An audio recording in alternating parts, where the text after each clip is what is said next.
Lesson 5 में है Euclid की ज्यामिति का परिचय। सबसे पहले ज्यामिति मीन्स समझते हैं क्या होता है। जो यूक्लिड होता है, यूक्लिड समझते हैं, और फिर ज्यामिति। तो ज्यामिति मतलब ये होता है कि जिसमें रेखाएं, कोण और शीर्ष, ये सारी चीजें, समतल पृष्ठ, बिंदु, मतलब कहीं ना कहीं आपको ज्योमेट्री बॉक्स की टूल्स की जरूरत पड़े, वो सब का सब किस में आता है, ज्यामिति में।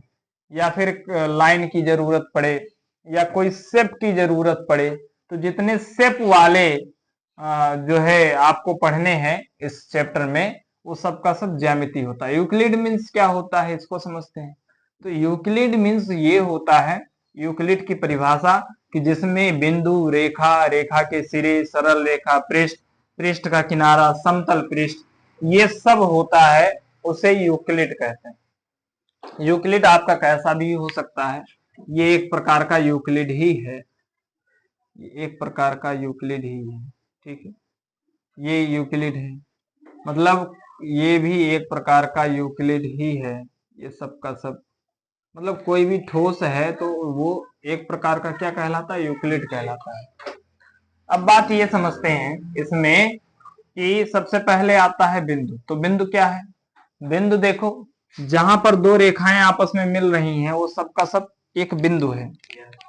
ये आकर यहां मिला, ये यहां बिंदु, यहां आकर मिला बिंदु, यहां आकर मिला बिंदु, यहां आकर मिला बिंदु, तो बिंदु है, ठीक है, ये हो गया। दूसरी चीज रेखा, तो हर एक स्टेप में आपको रेखाएं मिलेंगी। ये जो आ रही है ये क्या है, ये रेखा ही है, ये रेखा है आपकी सीधी, ये रेखा है। दूसरी चीज, रेखा के सिरे बिंदु, मतलब जहां पर दो रेखाएं आपस में मिलेंगी उनका ये सिर है। इधर से ये आई, इसका सिर ये हो गया, इधर से ये आई, इसका सिर ये हो गया, दोनों का सिर जहां मिल रहा है वहां पर एक बिंदु है। रेखा के सिरे क्या है, बिंदु है। तो बिंदु है, रेखा भी है, और दोनों जहां मिल रहे हैं, रेखा रेखा से मिल रही है, वहां पर बिंदु है। ये तीसरी बात थी। मतलब इसमें इसमें अंतर क्या है, इसमें इसमें अंतर ये है कि बिंदु तो यहां भी है, एक रेखा आपने खींच दिया, ये एक रेखा हो गई, ये अलग बिंदु बना दिया, बिंदु हो गया। लेकिन उसका कहने का मतलब ये है कि रेखा के साथ में बिंदु है। तीसरे जो तीसरा लाइन लिखा है आपका, रेखा के सिरे बिंदु, कि रेखा के सिर पर बिंदु है, अलग नहीं। दूसरा सरल सरल रेखा, सरल रेखा मतलब ये होता है कि एक सीधी रेखा को ही सरल रेखा कहते हैं, मतलब जिसको आसानी से बनाया जा सके उस रेखा को सरल रेखा कहते हैं। तो सरल रेखा भी ये सब की सब रेखाएं ही हैं, आप देख रहे हैं। उसके बाद पृष्ठ, पृष्ठ का मतलब होता है कि जिस पर वस्तु को टिकाकर रखा जा सके वो क्या कहलाता है, पृष्ठ कहलाता है।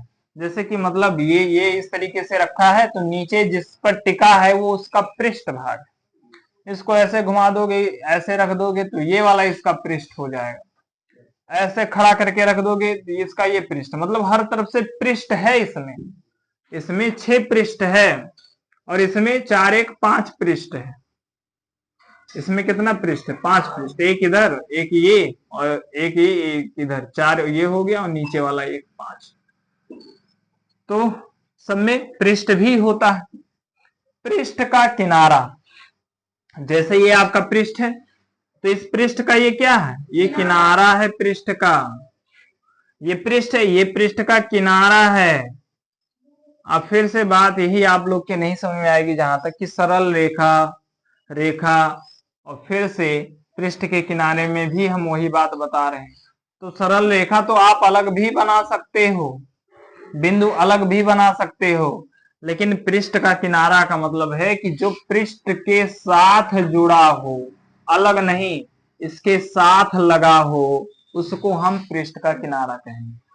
मतलब पृष्ठ भी होना चाहिए इसमें, जबकि इसमें पृष्ठ नहीं। अगर इसकी बात करेंगे तो ऊपर से यहां तक आप चले आए, आपको पृष्ठ नहीं मिला, बिंदु बिंदु से जुड़ी हुई रेखाएं मिली।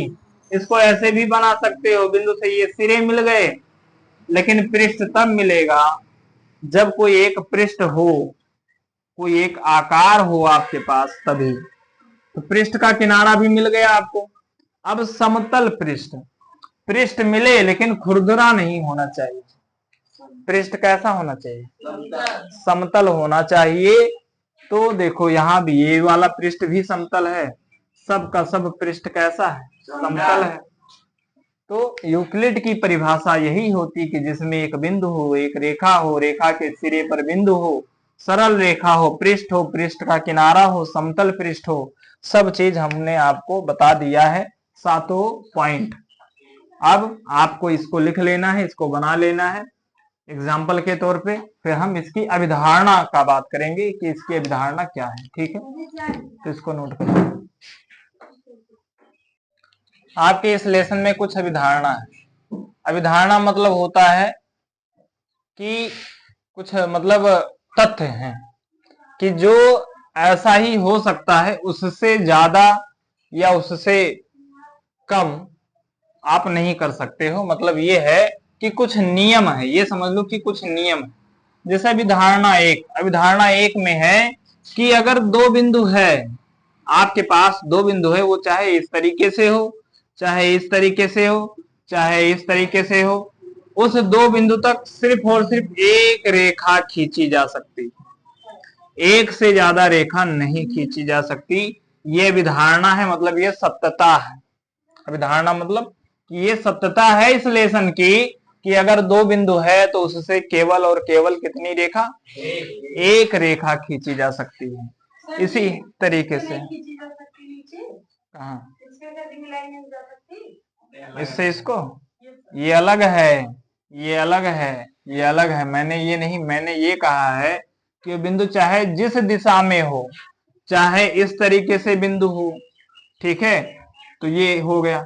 अगर मान लो ये बिंदु ऐसे में ना होकर ऊपर नीचे हो, तब भी एक ही रेखा खींची जा सकती है इस तरीके से। वो बिंदु मान लो कि सीधी ना होकर तिरछी हो ऐसे, तब भी एक ही रेखा खींची जा सकती है। ये बता रहे हैं हम आपको।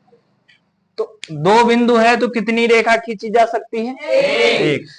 अब कुछ चीजें आपको अभिधारणा में नहीं है, जबकि होना चाहिए था कि दो बिंदु वाला तो चलो ठीक है, लेकिन अगर एक ही बिंदु है तो एक बिंदु से कितनी रेखाएं खींची जाएगी? अनंत रेखा। मतलब कि जितनी आपकी इच्छा उतना आप खींचते रहो, जहां तक आपका हाथ चल पाए, ये आपके ऊपर है। अनंत रेखाएं, एक बिंदु से हम अनंत रेखाएं खींच सकते हैं। ठीक है, तो एक बिंदु से अनंत रेखा, दो बिंदु से एक रेखा, और अगर तीन बिंदु है तो दो रेखा। तीन बिंदु है तो तीन रेखा खींची जा सकती है। तीन बिंदु है तो तीन रेखा, दो बिंदु है तो एक रेखा, और एक ही बिंदु है तो अनंत रेखा। ये आपके बहुविकल्पीय में आता है, इसलिए इसको ध्यान रखना है।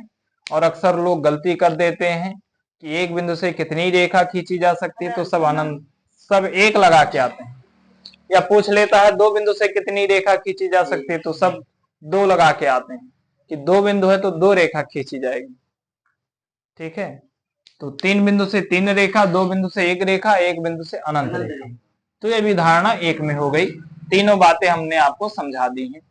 अब अभिधारणा दो की बात आती है कि अभिधारणा दो, तो अभिधारणा दो में है कि जिसको रेखाखंड कहते हैं, कि मतलब कि कोई एक रेखा है, ये इस रेखा को अनंत रूप से अनंत दूरी तक, अगर कोई शांत रेखा है तो इसको अनंत दूरी तक आप बढ़ा सकते हैं। अगर कोई शांत रेखा है, शांत मतलब क्या होता है? शांत मतलब कोई कहीं तक जाने के बाद रुक गया, उसी को शांत कहते हैं। मतलब रेखा ये थी और यहां आने के बाद ये रेखा रुक गई कि अब हम आगे नहीं जाएंगे, तो ये शांत रेखा। लेकिन आप चाहो तो अनंत तक, जहां तक आपका हाथ जाए, जहां तक आप इधर खींच पाओ उतना दूरी तक उसको खींच सकते हो। यह अभिधारणा दो में कहा गया है। और इसी को रेखाखंड भी कहते हैं। मतलब जहां से रेखा आप बढ़ाना शुरू कर दिए, जैसे ये रेखा थी, यहां था ए, यहां था बी, अब इस रेखा को आपने सी तक बढ़ा दिया इधर, तो ये क्या हो जाएगा? रेखाखंड। खंड माने होता है टुकड़ा। अभी तक एक ही टुकड़ा था, अब दो टुकड़ा हो गया। अभी तक जैसे ए और बी एक ही टुकड़ा था, अब सी तक बढ़ा दी तो एक टुकड़ा ये हो गया, एक टुकड़ा ये हो गया, दो टुकड़ा हो गया। ए बी सी तीन टुकड़ा नहीं, दो टुकड़ा, मतलब एक ए बी और एक बी सी। ये बातें भी समझ में आ गई होंगी आप लोगों को कि अभिधारणा दो मतलब क्या है। अब बात करते हैं अभिधारणा तीन। तो अभिधारणा तीन में है कि जैसे कोई एक बिंदु है और इस बिंदु से आपने कुछ दूरी तक एक लाइन खींच दिया और उसके बाद इस बिंदु से इसके इसी लाइन के सहारे इसके चारों तरफ अगर कोई लाइन बनाते हो, परिधि खींचते हो, तो इसकी जो दूरी होगी वो हमेशा हर बिंदु पर समान होगी, हर बिंदु पर समान होगी। इस पर अनंत त्रिज्या है और इस परिधि पर अनंत बिंदु हैं और हर एक बिंदु से इस केंद्र की दूरी समान है। मतलब चाहे जहां से मापोगे तो एक ही माप आएगा। अगर ये 2 सेमी है तो ये भी 2, ये भी 2, चाहे जहां से खींचोगे तो ये सेमी आएगा, चाहे जहां से रेखा खींचोगे तो 2 ही सेमी आएगी। तो ये दिया गया अभिधारणा 3 में। तो ये अभिधारणा 3 में हो गया। अभिधारणा 2 की बात कर ले। अभिधारणा 1 में था कि कोई 2 बिंदु से एक ही रेखा खींची जा सकती है।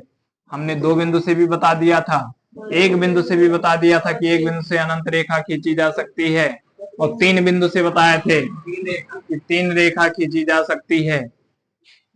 तो ये अभिधारणा 1, ये अभिधारणा 2 और ये वाला अभिधारणा 3।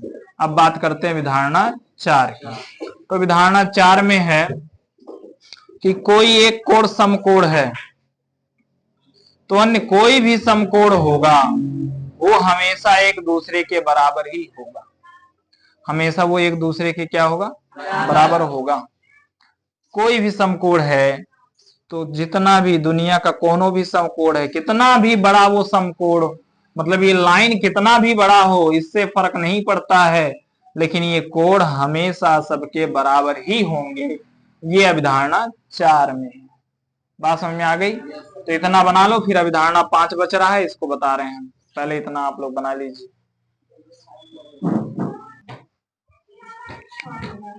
अभिधारणा 5 में है कि समांतर रेखा, आप जानते ही हो कि समांतर कब होता है और असमांतर कब होता है, इन दोनों चीजों को समझना है।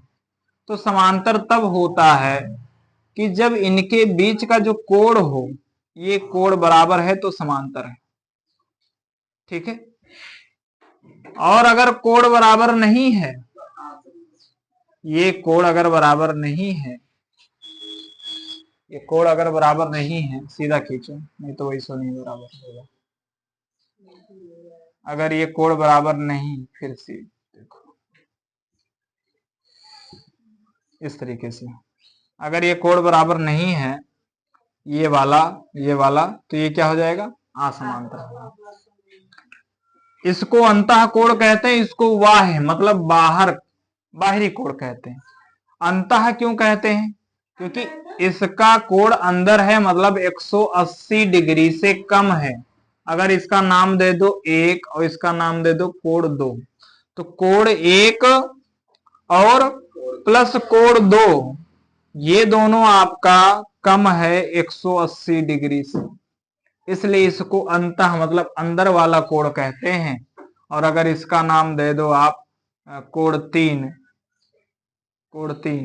इसका नाम दे दो आप कोण 4, तो कोण 3 प्लस कोण 4 ये आपका 180 डिग्री से क्या होगा? अधिक होगा। 180 डिग्री से अधिक होगा। अब इन दोनों में अंतर यह है कि जो 180 डिग्री से कम है वो अनंत रूप से बढ़ाओगे अगर, तो आने वाले समय में ये कहीं ना कहीं जाकर मिल सकता है। इसको अगर अनंत रूप से बढ़ाओगे तो ये क्या होगा? कहीं ना कहीं किसी ना किसी बिंदु पर जाकर मिल जाएगी। लेकिन इसको कितनों दूर खींचते रहो, यहां से अमेरिका चले जाओ खींचते खींचते, तब भी ये कभी नहीं मिलेगा एक दूसरे से। तो जो 180 डिग्री से कम है वो कहीं ना कहीं जाकर मिलेगा, और जो 180 डिग्री से अधिक है जोड़ने पर, वो कभी नहीं मिल सकता एक दूसरे से। तो ये बात, ये अभिधारणा बताई गई है किसमें? 5 में। ये जो हमने लिखा है इसका मतलब क्या है, ये बताया नहीं गया है, लेकिन फिर भी मैं बता दे रहा हूं कि अगर ये दोनों कोण बराबर है तो ये हमेशा समांतर है। मतलब ना तो इधर कभी मिलेगा और ना तो इधर कभी मिलेगा। समांतर का मतलब यही होता है कि चाहे इधर बढ़ाओ और चाहे इधर बढ़ाओ, रेखा ना तो इधर मिलेंगी और ना ही इधर मिलेंगी, हमेशा सबके बीच की दूरी समान होगी, मतलब बराबर होगी। अगर यहाँ 5 सेमी है तो यहाँ भी 5 सेमी, यहाँ भी 5 सेमी, यहाँ भी 5 सेमी, ये अंतर है। अभिधारणा 1 2 3 4 5 ये आपको आना चाहिए इस एक्सरसाइज में, इस लेसन में, ये बहुत महत्वपूर्ण है। और ये इस लेसन के लिए ही नहीं, 10th क्लास में इसका बहुत बड़ा रोल है, तो इसलिए आपको ये लेसन आना ही चाहिए। लेसन भले ही छोटा है, लेकिन इसके जो बिंदु बताए गए हैं इस लेसन में, एक्सरसाइज एक ही दिया है, लेकिन इसके जो बिंदु बताए गए हैं वो बहुत ही महत्वपूर्ण हैं। इसलिए ये लेसन आपके लिए बहुत इंपॉर्टेंट है।